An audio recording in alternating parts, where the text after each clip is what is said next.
Around 2011 or so, I first learned about something called the American Legislative Exchange Council, or ALEC. ALEC is an organization through which corporations write laws and then buy legislators to pass those laws. A truly shocking majority of the laws passed in this country in the last few decades were written word for word by corporations through ALEC. Once a year, they have a conference where all the most powerful corporations get together with U.S. legislators, mostly conservative, and the corporations hand the legislators dump trucks of cash and the bills they want passed, and then they all play golf and practice their supervillain laughs or whatever. Like any sane person, when I learned about this, I was outraged. And since I was living in the Southwest at the time, I went to protest their conference in Scottsdale, Arizona that year. Like any sane person, I wanted to follow the leadership of Black and Indigenous people, which is how I met a man named Clee Benally. Already a very experienced organizer at that point, Clee had only one goal as far as I could tell for that protest: empower and protect the elders. There were a handful of elders who wanted to go and speak, and when Clee found himself with a room full of young, mostly white kids who wanted to help, he was crystal clear. He said, "I want you in rings around each elder. You're glued to them, and you should be down and out before a single hair on their head is touched. This is your whole job." I naively thought he was being a little dramatic, but it was inspiring, and I was more than happy to join a ring of people around a native elder. So we went.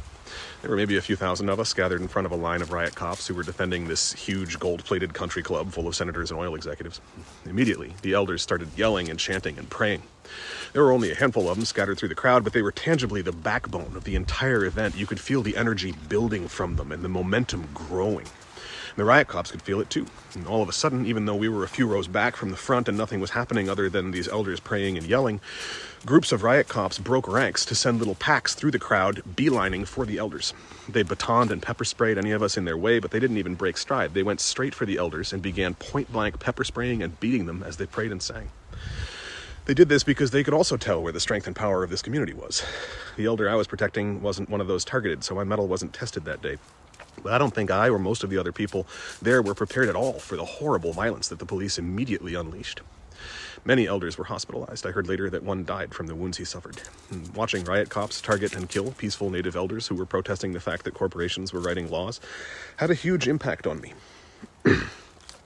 I had no idea what we were facing or stepping into. But Clee Benally knew. He understood what was happening because he'd lived it his whole life. He grew up on Black Mesa, where the National Guard were shooting at his elders when he was a child in the 80s and 90s, as part of the largest forced relocation of indigenous people on this continent in the last 100 years, where some 40,000 Navajo were driven off their land so it could be turned into open-pit coal mines. The things that I've spent my life learning, Clee had no choice but to know from the moment he was born. I had the privilege of continuing to organize under Clee at the Indigenous Resistance Center in Flagstaff that he helped found, Te Alahogan. The way he balanced living a beautiful traditional life, direct activism, education, support for people more marginalized than him, his international music career, being a loving husband, and taking the time to point well-intentioned white kids who had stumbled into his world in healthy directions, meant everything to me. And not just me. Clee was an inspiration everywhere he went, and it was hard to meet him without falling in love with him a little. And on December 31st of 2023, Clee Benally passed on. He was someone who gave me hope for the world. Gave me hope for the weave of grief and joy and beauty and sorrow and possibility. He was 48, and I expected to be following him and his work for many more decades. And though I only knew him for half a year, and I hadn't talked to him in a decade now, he felt like a beautiful, passionate, direct, impatient older brother who just told me what to do. Feed those unhoused people. Sit with this guy who's too high to be allowed into the shelter so he doesn't wander off and freeze. Fundraise until you can deliver hay to feed the sheep.